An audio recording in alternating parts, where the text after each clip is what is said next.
दोस्तों आज हम करने वाले हैं इस वीडियो में 70 प्लस जो हमारे मैनेजमेंट के आपके one liner fact and questions की जो सीरीज चल रही है इसका पार्ट 7।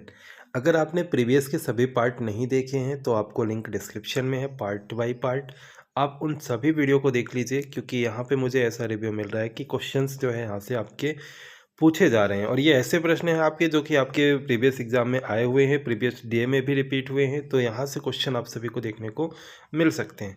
तो प्रीवियस सभी पार्ट दोस्तों देख लीजिएगा और इन सभी क्वेश्चंस को अच्छे से देख लीजिए, 1 से 2 बार देख लीजिए, जिससे कि सभी फैक्ट टू फैक्ट आपको यहाँ पे क्लियर हो जाएं और अगर आपके क्वेश्चन एग्जाम में बनता है तो आप आसानी से आंसर कर पाएंगे। चलिए तो हम करेंगे, जैसे कि फर्स्ट क्वेश्चन आप सभी की स्क्रीन पे यहाँ पे है कि वातावरण के रूपांकन और रखरखाव की जो प्रक्रिया होती है, जिसमें समूह में कार्य कर रहे जो व्यक्ति होते हैं, जो कुशलतापूर्वक संसाधनों का प्रयोग कर रहे होते हैं, वह आपके देखिए कि क्या कहलाता है। तो दोस्तों आपको याद रखना है, यह कहलाता है आपका प्रबंधन। क्या कहलाता है दोस्तों? प्रबंधन कहलाता है।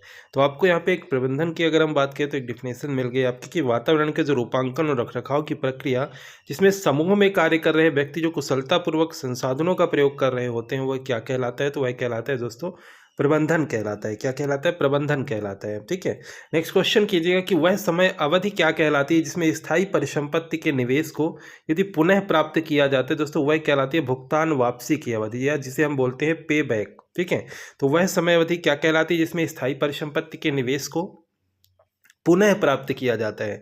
तो वह कहलाती है भुगतान वापसी की अवधि, जिसे हम बोलते हैं पे बैक। ठीक है, नेक्स्ट क्वेश्चन है आपका कि वह परिसंपत्ति जो अल्प समयावधि के अंदर अगर हम बात करें कि नगद में परिवर्तित की जा सकती है, वह क्या कहलाती है? तो वह कहलाती है तरल परिसंपत्ति। याद रखिएगा, क्या कहलाती है? तरल परिसंपत्ति कहलाती है।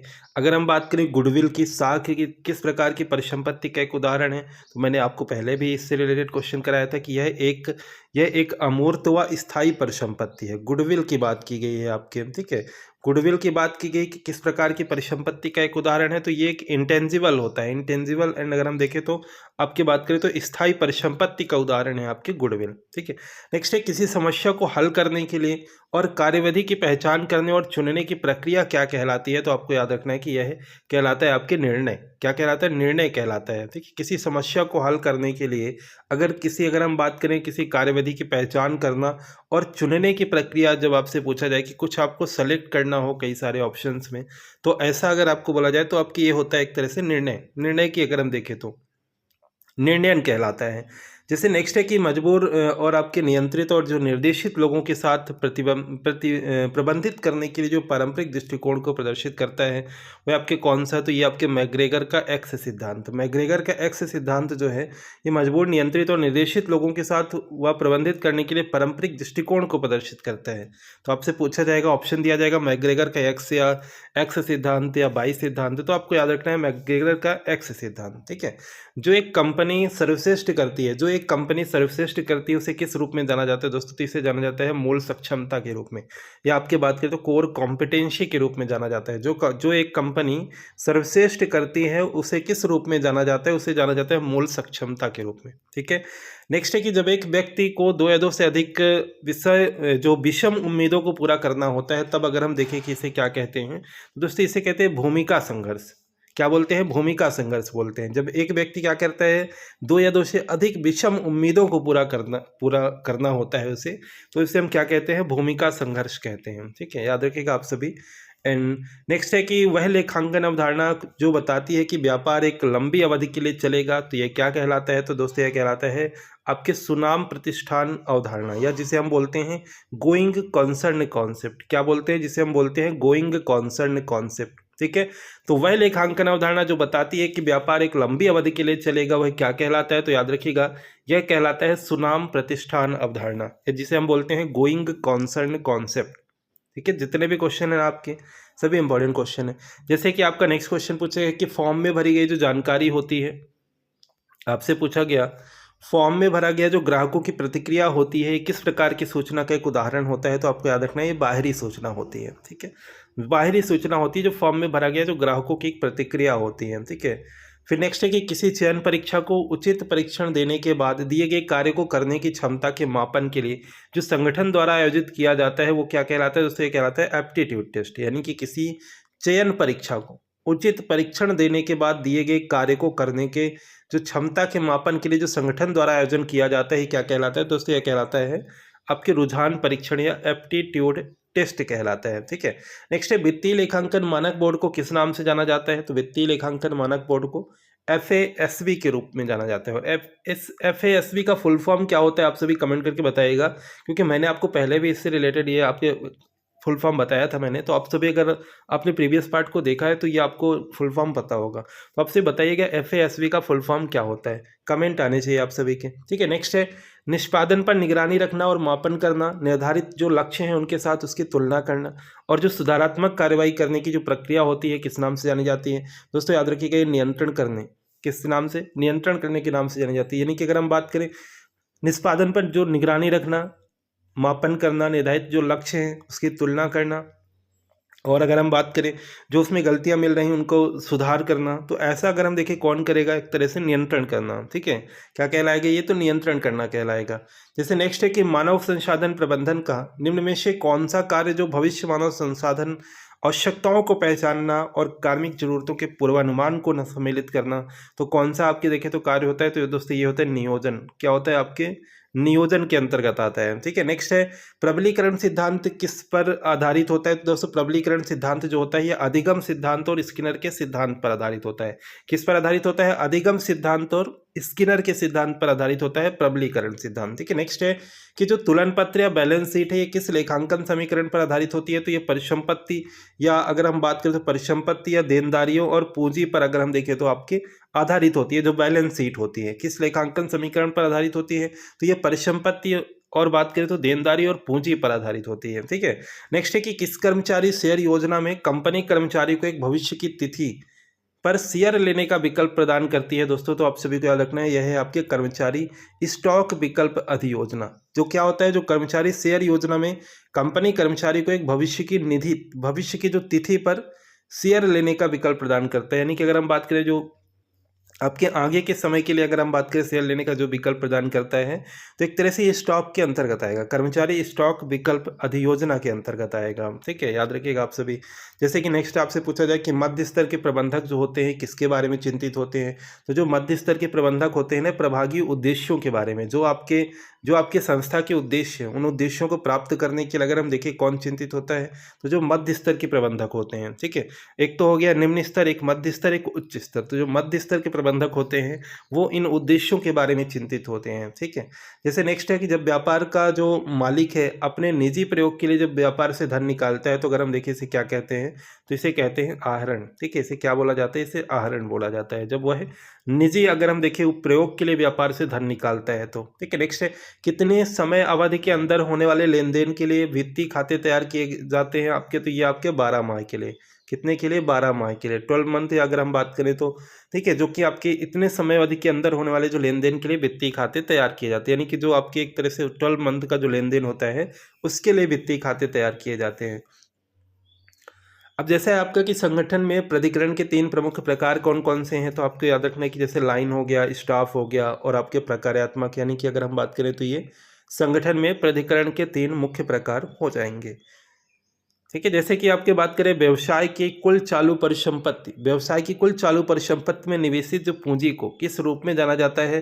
तो ये सकल कार्यशील पूंजी के नाम से जानी जाती है। जो व्यवसाय की कुल चालू परिसंपत्ति है इसमें निवेशित जो पूंजी होती है इसे किस रूप में जाना जाता है? तो ये सकल कार्यशील पूंजी के रूप में जाना जाता है। ठीक है, जैसे नेक्स्ट है कि आपका एक संगठन है और अपने कुछ विशेष लक्ष्य को पूरा करना, एक संगठन अपने कुछ विशेष लक्ष्य को पूरा करने और उपलब्ध संसाधनों का उपयोग करते हुए उन लक्ष्यों को पूरा करने के लिए कुछ चुनिंदा फैसलों को अपनाता है, तो इसे क्या कहते हैं? तो एक तरह से ये रणनीति कहलाता है, जिसे बोलते हैं स्ट्रेटजी। यानी कि जो लक्ष्यों को प्राप्त करने के लिए कुछ आपके चुनिंदा फैसलों को अपनाता है, कुछ ऐसे फैसले हैं जो वो आपके खुद से अगर हम देखें उन फैसलों को अपनाता है, तो एक तरह से क्या होता है? ये आपके रणनीति के अंतर्गत आता है, एक स्ट्रेटजी बोल सकते हैं आपके। ठीक है, जैसे नेक्स्ट है कि कैश इन्वेंट्री और प्रीपेड एक्सपेंसेस, ये किसके उदाहरण है? दोस्तों ये चालू परिसंपत्ति के उदाहरण हो जाएंगे। कैश हो गया, cash inventory and prepaid expenses जो होंगे आपके, तो ये चालू परिसंपत्ति के उदाहरण हो जाएंगे। जैसे फर्स्ट लाइन के प्रबंधक अगर हम देखें, फर्स्ट लाइन के प्रबंधक कौन होते हैं? तो वे प्रबंधक जो गैर प्रबंधकीय कर्मचारियों के दैनिक पर्यवेक्षण के लिए जिम्मेदार होते हैं। दैनिक पर्यवेक्षण, या आपके बात करें तो एक तरह से जिन्हें हम निम्न स्तर के प्रबंधक बोल सकते हैं। ठीक है। तो ये फर्स्ट लाइन के प्रबंधक होते हैं, जो गैर प्रबंधकीय कर्मचारियों के जो दैनिक डेली का जो आपके कार्य चल रहा है, प्रतिदिन जो आपके कार्य चल रहा है, उसके लिए जो जिम्मेदार होता है वो फर्स्ट लाइन प्रबंधक कहलाता है आपके। ठीक है। जैसे नेक्स्ट है कि दूसरों के साथ और उनके माध्यम से यदि चीज़ों को प्राप्त करने की कला क्या कहलाती है, तो दोस्तों यही तो प्रबंधन कहलाती है। दूसरों के साथ और किसी के माध्यम से चीज़ों को यदि प्राप्त कर रहे हैं तो ये आपके क्या कहलाता है, तो यह प्रबंधन कहलाता है। ठीक है। जैसे नेक्स्ट है सकल लाभ का आकलन किस सूत्र द्वारा किया जाता है, तो ये विक्रय और जो बेची गई सामग्रियों की जो लागत होती है। ठीक है। विक्रय मूल्य और जो बेची गई सामग्री की जो लागत होती है, तो ये क्या कहला, ये आप किससे हम क्या निकाल सकते हैं, इससे हम सकल लाभ निकाल सकते हैं। ठीक है। जो बेची गई वस्तु है, जो बेची गई जो वस्तु है, जो सामग्री है, उसकी लागत क्या थी आपकी, आपने कितने में उसे लिया था, आपने कितने में उसे बेचा, जो दोनों के बीच में जो डिफरेंस आएगा वही आपकी कहलाएगा प्रॉफिट। ठीक है। तो यही आपसे पूछा गया था। जैसे किराया लेखा किस प्रकार का लेखा होता है दोस्तों, तो ये आय व्यय लेखा होता है आपके। किराया लेखा किस प्रकार का लेखा होता है, तो आय व्यय लेखा होता है आपके। अगर हम बात करें किस सूत्र द्वारा आपके जो ARR की गणना की जाती है, जिसे बोलते हैं अकाउंटिंग रेट ऑफ रिटर्न की गणना की जाती है, तो इसका फॉर्मूला होता है accounting rate of return equal net income upon average investment. ठीक है। एवरेज इन्वेस्टमेंट, तो ये अगर हम देखिए इसके थ्रू हम क्या कर सकते हैं, इसके थ्रू हम अकाउंटिंग रेट ऑफ रिटर्न जो है आपके निकाल सकते हैं। फिर जैसे प्रतिफल दर में परिवर्तनशीलता किस रूप में जानी जाती है, तो ये आपके देखें तो जोखिम के रूप में जानी जाती है। जो प्रतिफल दर में जो परिवर्तनशीलता है किस रूप में जानी जाती है, तो ये जोखिम के रूप में जानी जाती है। ठीक है। याद रखिएगा आप सभी। जैसे प्रबंध लेखांकन है क्या, तो ये एक तरह से भविष्य के लिए लेखांकन होता है। जो प्रबंधन लेखांकन होता है किसके लिए होता है, तो ये भविष्य के लिए लेखांकन होता है। यही आपसे पूछा गया था। ठीक है। अब जैसे आप सभी के सामने एक प्रश्न है कि जब कोई कंपनी उसकी आय से निश्चित राशि का जो प्रतिशत प्रदान करती है, तब यह नीति क्या कहलाती है, तो यह नीति कहलाती है दोस्तों लाभांश भुगतान अनुपात नीति। क्या कहलाती है, यह लाभांश भुगतान अनुपात नीति कहलाती है। जब कोई कंपनी क्या करती है, जब कोई कंपनी उसकी आय से निश्चित राशि का प्रतिशत प्रदान करती है, तब यह नीति क्या कहलाती है, तो यह कहलाती है लाभांश भुगतान अनुपात नीति कहलाती है। ठीक है। याद रखिएगा सभी। किस पूर्वानुमान तकनीक में अतीत के स्टाफ स्तरों का प्रयोग भविष्य के मानव संसाधन आवश्यकताओं की प्रक्षेपण में किया जाता है, तो याद रखिएगा आप सभी काल श्रेणी विश्लेषण, जिसे हम क्या बोलते हैं, काल श्रेणी विश्लेषण बोलते हैं। जिसमें कि आपकी बात करें कि आपके जो अतीत के स्टाफ स्तरों का प्रयोग भविष्य के मानव संसाधन आवश्यकताओं के प्रक्षेपण में किया जाएगा, इसे बोलेंगे काल श्रेणी विश्लेषण। ठीक है। जैसे नेक्स्ट है कि पालन किए जाने वाले जो नियम है, जो प्रक्रिया है, इनके साथ यदि नौकरी की मानकीकरण की प्रक्रिया क्या कहलाती है, तो यह कहलाता है औपचारिकीकरण। ठीक है। जो नियम बनाए गए हैं उन नियमों के अनुसार नौकरी की जो मानकीकरण की प्रक्रिया है क्या कहलाएगी, तो औपचारिकीकरण कहलाती है। ठीक है।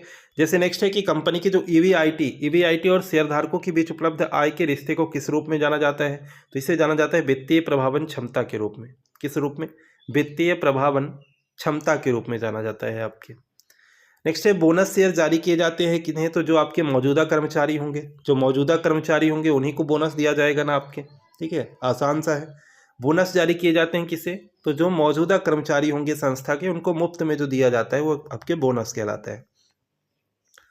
अगर आपसे पूछा जाए विशल ब्लोवर या मुखबिर कौन होता है आपके, तो वो जो वह कर्मचारी जो संगठन में जो अन्य लोगों की ओर से जो अवैध या अनैतिक आचरण का यदि खुलासा करता है, यानी कि जो संस्था में जितने भी कर्मचारी हैं, अब उनमें से कोई ऐसा कर्मचारी है जो संस्था के हित में कार्य नहीं कर रहा है। ठीक है। यानी कि आपके देखें तो उसके लाभ के लिए कार्य नहीं कर रहा है, एक तरह से अवैध रूप से कार्य कर रहा है, तो ऐसी जानकारी अगर कोई देता है तो क्या कहलाएगा, वो कहलाएगा विशल ब्लोवर, या जिसे हम बोलते हैं मुखबिर कहलाएगा। ठीक है। यही आपसे पूछा गया था। जैसे अधिकतर पूंजी निवेशकों के मूल्यांकन के लिए अधिमान्य तकनीकी कौन सी होती है, तो ये होती है निबंध वर्तमान मूल्य। कौन सी होती है, निबंध वर्तमान मूल्य। ठीक है। मार्केटिंग या विपणन में केंद्र बिंदु क्या होता है, तो दोस्तों आपके ग्राहक होता है, ग्राहक केंद्र बिंदु होता है। एक अंततः कार्य प्रशिक्षण विधि जहां पर प्रशिक्षु को संगठन के विभिन्न कार्यों पर विभिन्न नौकरियों में रखा जाता है, वह क्या कहलाता है, तो वह कहलाता है दोस्तों जॉब रोटेशन या कार्यावर्तन कहलाता है। क्या कहलाता है, जॉब रोटेशन या कार्यावर्तन कहलाता है। जो एक अंततः कार्य प्रशिक्षण विधि जहां पर प्रशिक्षु को संगठन के विभिन्न कार्यों पर विभिन्न नौकरियों में रखा जाता है, वह कहलाता है कार्यावर्तन या जॉब रोटेशन कहलाता है। ठीक है। नेक्स्ट है पब्लिक लिमिटेड जो कंपनियां होती है, पब्लिक लिमिटेड कंपनियों में नकदी के रूप में जो शेयरधारकों को वापसी प्राप्त होना क्या कहलाएगा, तो यह कहलाएगा लाभांश। क्या कहलाएगा, लाभांश कहलाएगा। जो पब्लिक लिमिटेड कंपनियों में नकदी के रूप में जो शेयरधारकों को वापसी प्राप्त होती है वह कहलाता है लाभांश। अगर आपसे पूछा जाए, जैसे कि ये क्वेश्चन आपके पूछ सकता है कि विपणन मिश्रण शब्द को प्रतिपादित किसने किया था, तो याद रखिएगा विपणन मिश्रण शब्द को प्रतिपादित किया था फिलिप कोटलर ने। किसने प्रतिपादित किया था? फिलिप कोटलर के द्वारा प्रतिपादित किया गया था। ठीक है, ये मैंने आपको बेंचमार्किंग के बारे में बताया था आपके प्रीवियस क्लास में ही कि बेंचमार्किंग क्या होता है। तो याद रखिएगा एक तकनीक जो एक व्यवसाय प्रक्रिया और निष्पादन की दूसरे प्रतिष्ठान द्वारा दिए गए जो उद्योग के सर्वश्रेष्ठ प्रदर्शन के साथ एक तरह से ये याद रखना कि तुलना की जो प्रक्रिया होती है इसे हम बेंचमार्किंग कहते हैं। ठीक है, एक सफल अगर हम बात करें एक सफल ऐसा कोई आपके कार्य है और उसके आपके तुलना की जो प्रक्रिया, कंपैरिजन की जो प्रक्रिया होती है वही आपके बेंचमार्किंग कहलाती है। ठीक है, नेक्स्ट है एक व्यवसाय द्वारा उत्पाद या सेवा की गुणवत्ता में सुधार के लिए किसके द्वारा मिली प्रतिक्रिया सबसे महत्वपूर्ण होती है। तो यदि एक संस्था है और उसके द्वारा जो उसके जो उत्पाद हैं, जो सेवा है, जो प्रोडक्ट, जो सर्विस प्रोवाइड की जा रही है, उसकी गुणवत्ता में सुधार कब होगा? जब जो ग्राहक होगा जो उसे उपयोग कर रहा है, जब उसके बारे में आपके फीडबैक देगा, उस फीडबैक से ही आपके उसके आपकी बात करें क्वालिटी में जो भी आपके अगर ऐसा कुछ आ रहा है तो उसको सुधार किया जाएगा। तो ये एक तरह से ग्राहक पे डिपेंड होता है। जैसे नेक्स्ट है कि आपके पूछा गया TQM का फुल फॉर्म क्या होता है, कई बार आपसे पूछा गया total quality management. Total quality management. तुलन पत्र या बैलेंस शीट किसका विवरण होता है? तो ये परिसंपत्ति व देनदारी और पूंजी के स्रोत व पूंजी का विनियोग अगर हम देखें तो ये तुलन पत्र या बैलेंस शीट के अंतर्गत आता है। ठीक है, कार्य विशेषज्ञता जो कर्मचारियों के कौशल और कार्य कुशलता को बढ़ाता है वो किससे संबंधित होता है? ये आपके बात करें तो श्रम विभाजन से संबंधित होता है। किससे संबंधित होता है? श्रम विभाजन से संबंधित होता है। एक अच्छी विपणन योजना अगर हम देखें दूरदर्शिता और दिशा प्रदान करती है। एक अच्छी विपणन योजना क्या प्रदान करती है? दूरदर्शिता और दिशा प्रदान करती है आपके। ठीक है,